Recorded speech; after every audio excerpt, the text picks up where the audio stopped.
The second day of January 1935 started like any other day for the hotel clerk on reception duty. A man going by the name of Roland Owen walked in and requested a room. He was given the key to room 1046 of the Hotel President in Kansas City. The man told hotel staff he was from Los Angeles and had just come over from the nearby Mühlebach Hotel, now the Kansas City Marriott, after becoming upset over the price he was being charged there.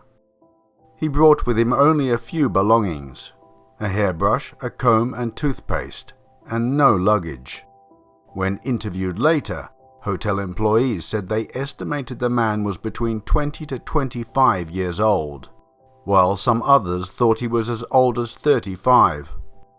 All agreed, though, that he had a large scar on his face and a cauliflower ear, a condition very common with wrestlers and boxers.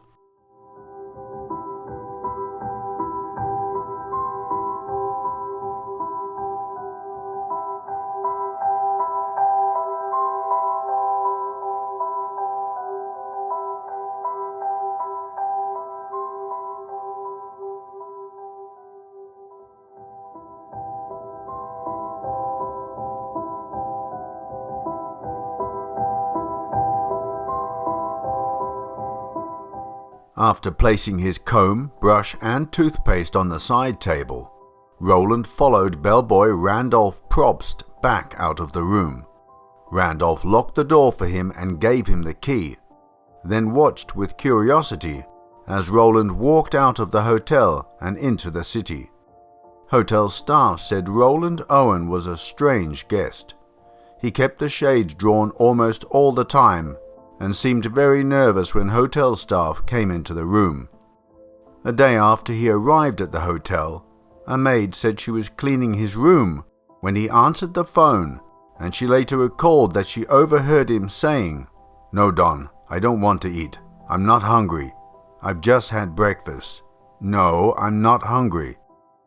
The maid later reported she heard two male voices inside the room. When the maid knocked on the room door to perform her cleaning duties, a rough-sounding male voice responded and said, "Who is it?"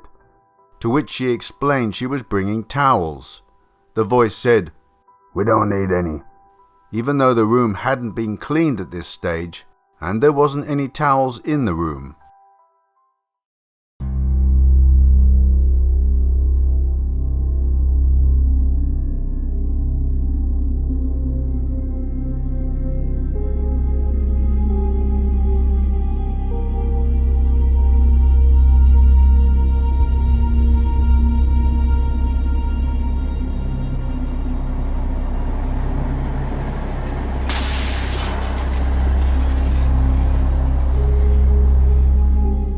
On January the 3rd, 1935, a Kansas City Water Department employee named Robert Lane was driving home when he was flagged down by a man running the opposite way down the street.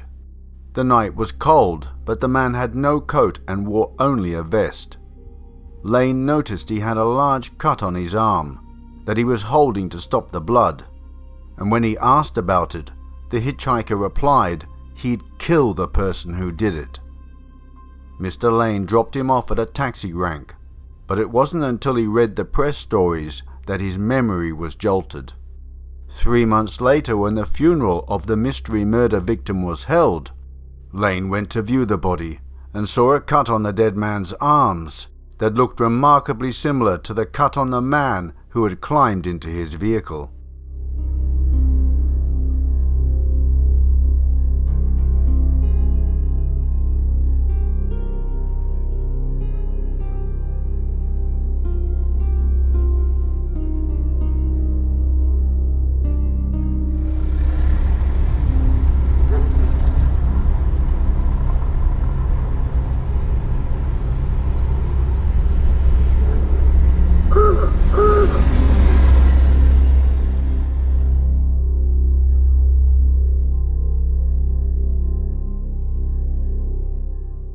Lane told police he believed the man he had picked up that night was the same man who was later killed in the hotel. The problem was that none of the workers in the hotel saw Roland leave his room at any time on the 3rd. Another sighting was by a bar worker in the city, who had seen the dead man drinking with 2 women, also on the 3rd, and according to what he overheard, they were moving from bar to bar. Other bartenders in the city allegedly backed up the sightings. Just a few days after the mystery man died under very suspicious circumstances, 2 more homicides occurred across the city, and the investigation into Roland had already begun to lose momentum.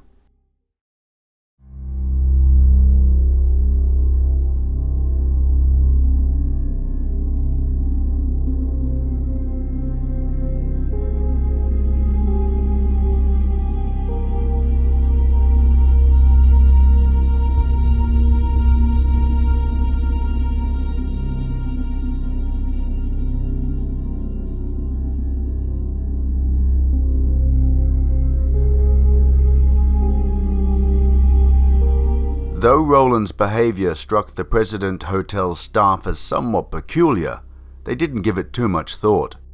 After all, the hotel often played host to out-of-town pleasure seekers and businessmen, many looking for some late-night company, and the less the staff got involved, the better.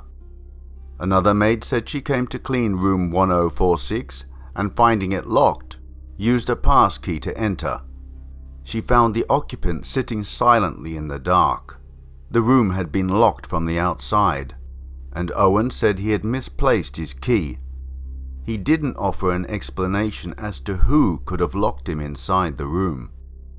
2 days later, on the 4th of January, switchboard operator Della Ferguson arrived for her shift to find the indicator light was on for room 1046. As the room's phone was off the hook, she called through to the main desk, who sent Randolph to check what was needed.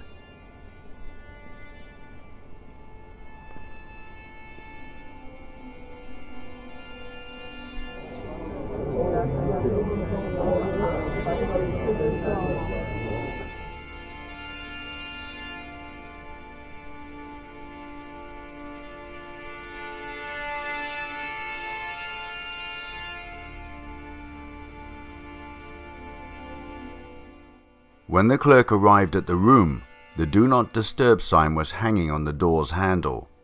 He knocked numerous times and a voice from inside told him to enter. It was apparent that the door was locked from the inside, so Randolph went back down to the main desk. He told Della that the man was probably drunk and to wait another hour before sending him back up. An hour later, another bellboy, Harold Pike, went to the room with a key and let himself in. The curtains were closed and the room was in darkness, but he could see the outline of a naked man on the bed. He appeared drunk to the porter, and the bedding looked like it had a dark spreading stain around the prone figure. Randolph put the phone back on the hook and apologized for the disturbance. He saw a note on the sideboard that stated, "Don, I will be back in 15 minutes. Wait."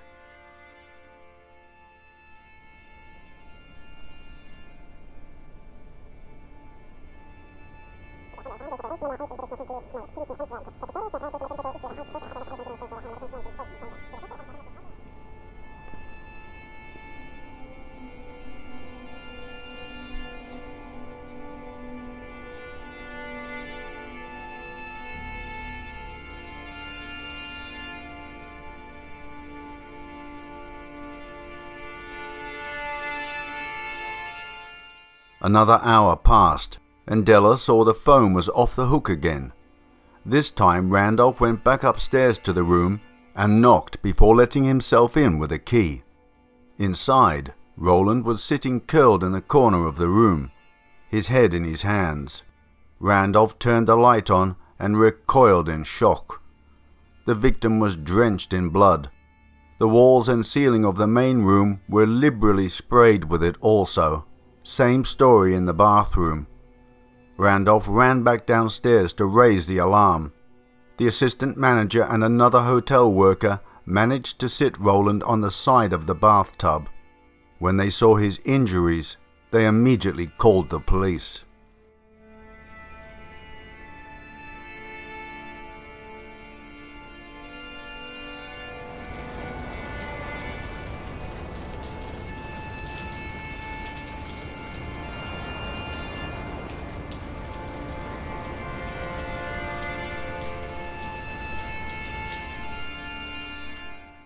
Emergency personnel arrived at the scene and found that the mysterious guest had been bound at the neck, wrists and ankles and appeared to have been tortured.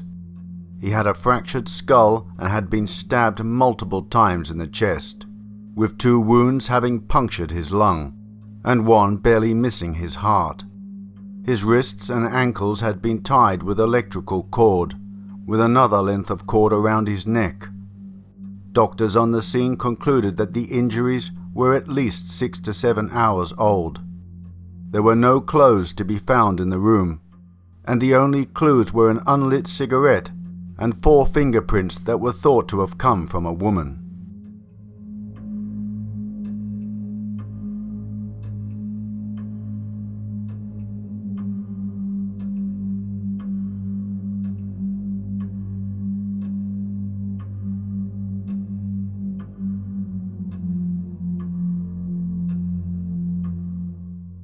The bruising around his neck suggested someone had tried to strangle him.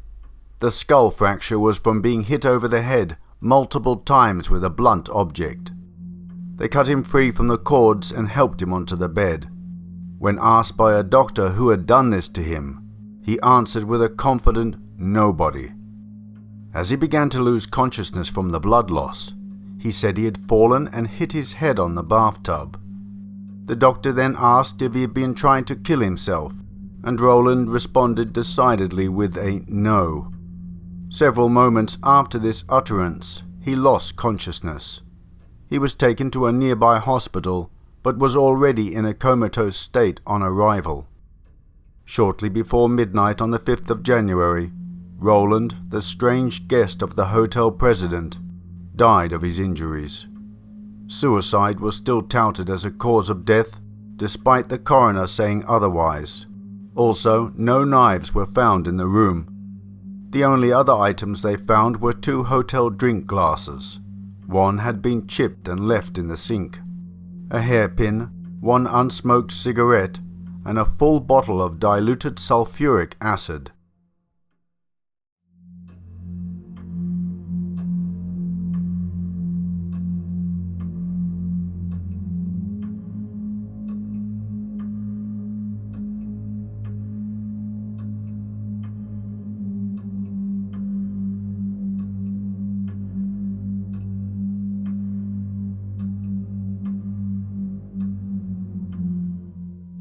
According to the hotel staff, they recalled Owen had mentioned he was from Los Angeles.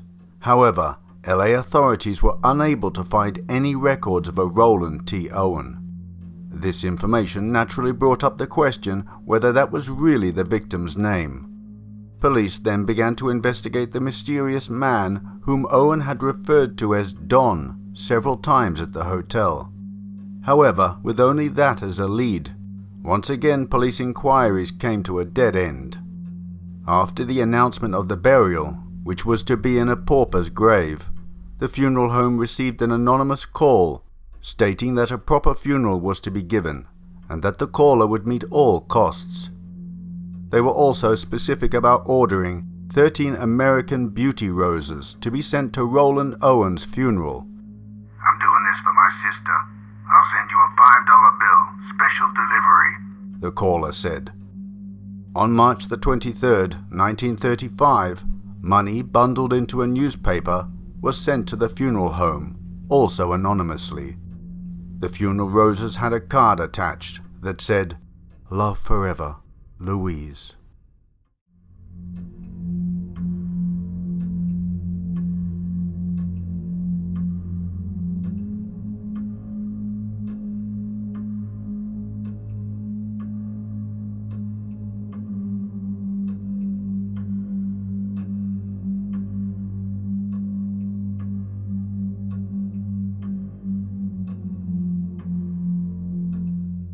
Fast forward to a year and a half later in 1936.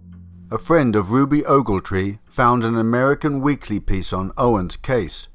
She informed Ruby of her suspicions, who in turn identified Roland T. Owen as her son who had left Birmingham in 1934, and whose real name was actually Artemus Ogletree, age 17. Ruby had received 3 typed letters from her son in the spring of 1935, including one that claimed he was in Egypt. However, because these were delivered after his death, this deepened the mystery and only led to more suspicion, because Artemus didn't know how to type. Also, the tone and colloquial style of the letter was definitely unfamiliar and unrecognizable as her son's, according to Ruby. She positively identified her son by the scar in the scalp above his ear, which she said was the result of a childhood accident when he was burned by hot grease. Ruby Ogletree said she had no contact with her son since he disappeared in 1934. Though there wasn't any evidence connecting the murder victim as the son of Mrs. Ogletree, police were eventually inclined to believe her, though experts claimed this acknowledgement was only based on a general lack of any other evidence in the case.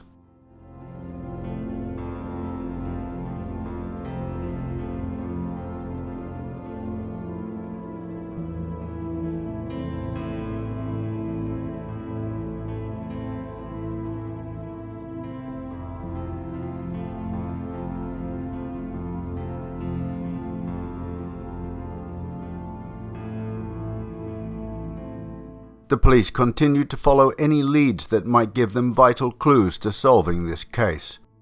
It was discovered that the same afternoon, a certain Gene Owen had checked into the hotel and was given room 1048, right next door to Roland's room. It would become a source of much confusion down the line, as Gene obviously had the same surname as the one Roland had given reception.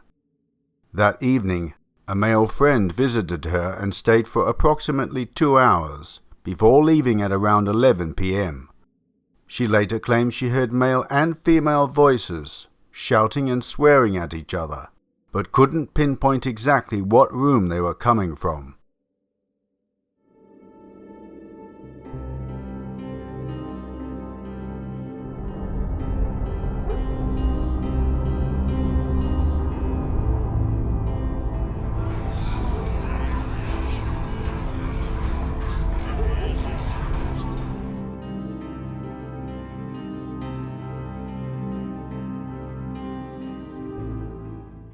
The other hotel guest was not really a genuine guest. The bellhop who had been on duty that night described her as a commercial woman who often frequented the rooms of the hotel's lonely male patrons late at night. On the evening of January the 4th, she came into the hotel searching for a man in room 1026. However, despite her describing the man as being a very prompt customer, she couldn't seem to locate him. After searching for well over an hour on multiple floors, she eventually gave up and left the hotel. The theory goes that the escort visited the victim, but Roland had no money to pay her, and so she went to get her pimp, who was the man she was seen in the elevator with an hour later.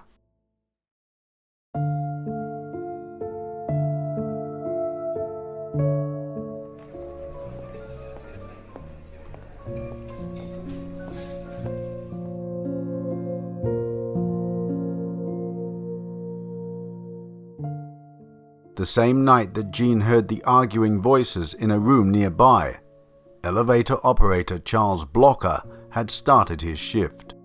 He usually worked the midnight to 8 a.m. shift and was more than used to drunk people coming back from a night out or attending a room party.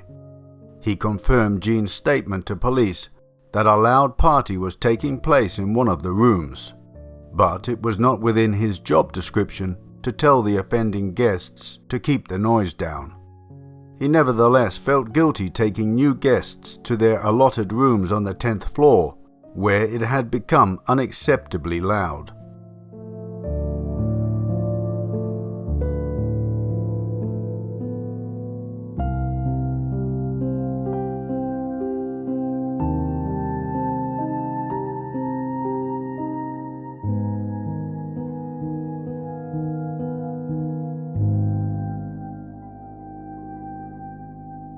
When investigators searched the room, the strangeness of the whole situation continued. There were no clothes in the room at all. The hotel amenities such as soap and toothpaste were also missing, as well as anything that could have been used as a murder weapon. The only thing of note that detectives found were 4 small fingerprints on the telephone stand, though they were never identified. Furthermore, detectives discovered that Roland T. Owen never existed. There was no record of any such man having lived anywhere in the United States.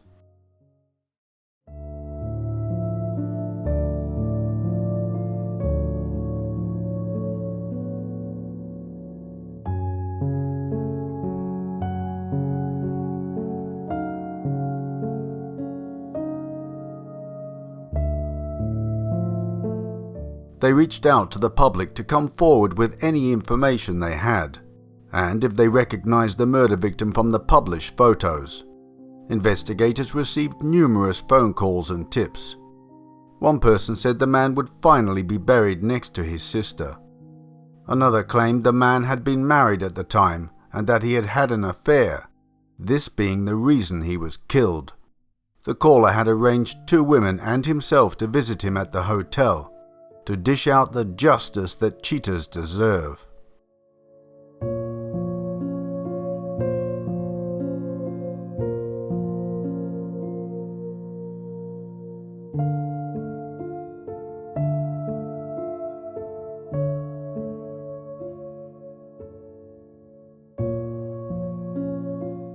One interesting lead quickly surfaced.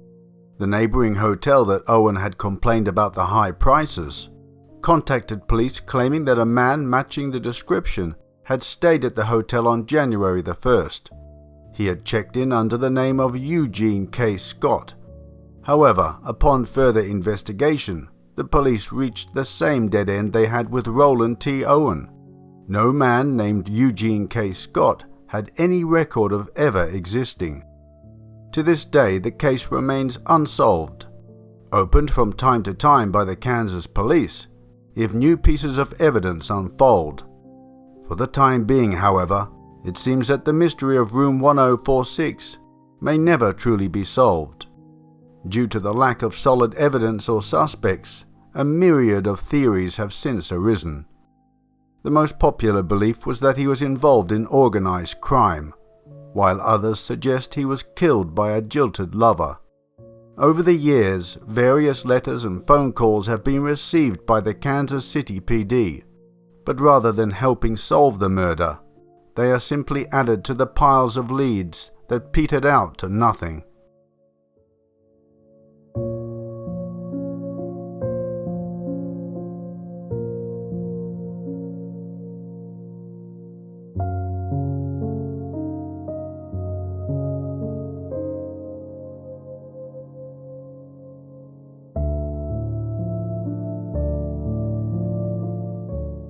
In 2003, someone got in touch with Kansas City Public Librarian John Horner with what they said was new information about Owen's death. The caller didn't identify himself, but said he was going through the papers of a deceased person when they found old newspaper clippings of the mystery murder case. The person also reported there was something in the box mentioned by the newspaper that tied the deceased to the murder. The caller wouldn't say what that something was, and never called back. The case of the murder in Room 1046 is a mystery that certainly has stood the test of time, simply because the deeper we go, the more confusing it gets. It's one of those cases that continually arouses people's curiosity. There is always the hope that one day the truth will come out, and the unfortunate guest of Room 1046 will finally be laid to rest.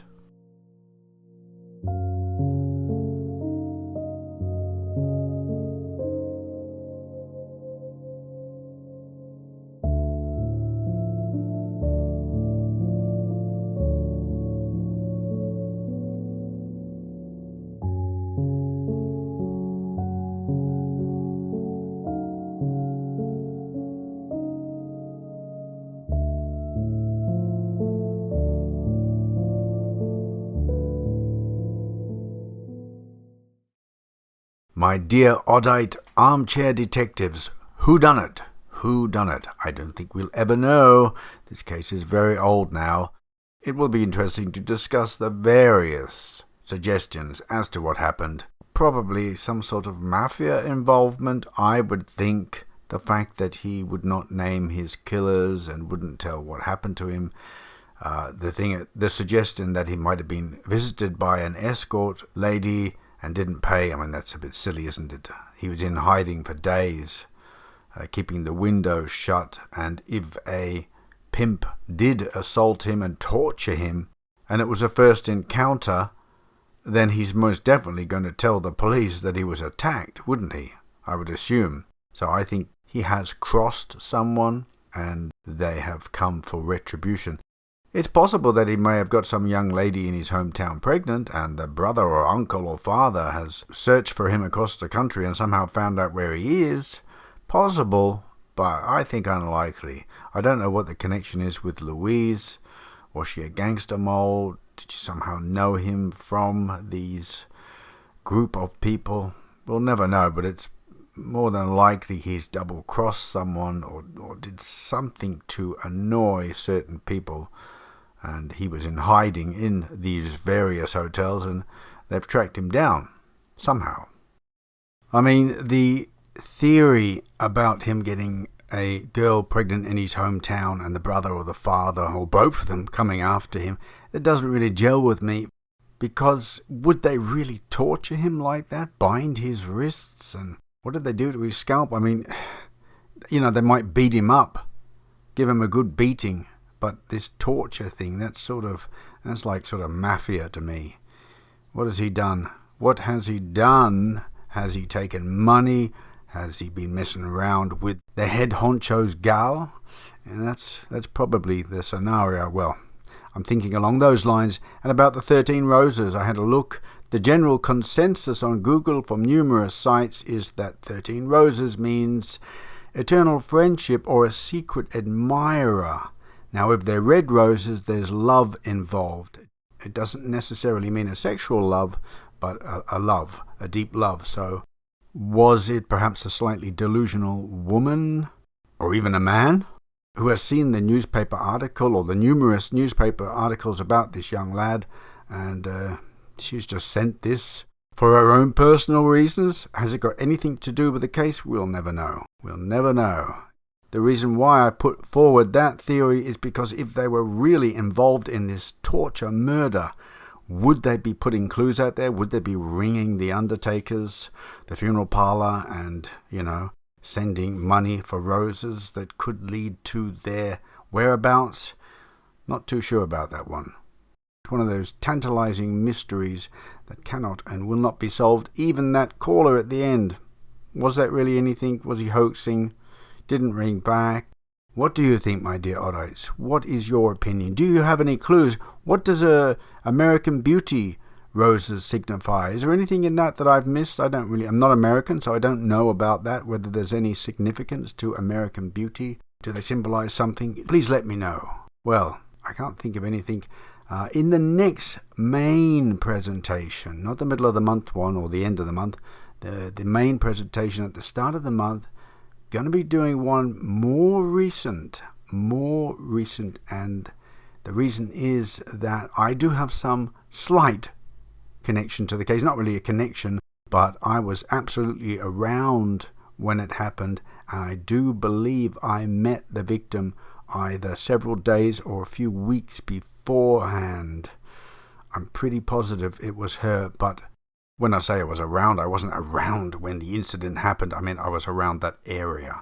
My sister had lived there. I used to go drinking there, and I didn't live very far away from it. Just wanted to clarify that. More about that when the time comes. I'll be working on that case next.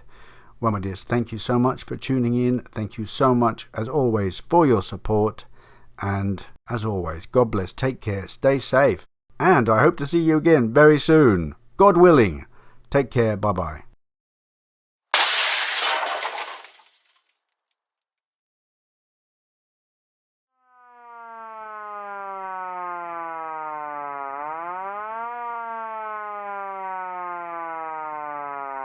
How dare they, the rotten rotters?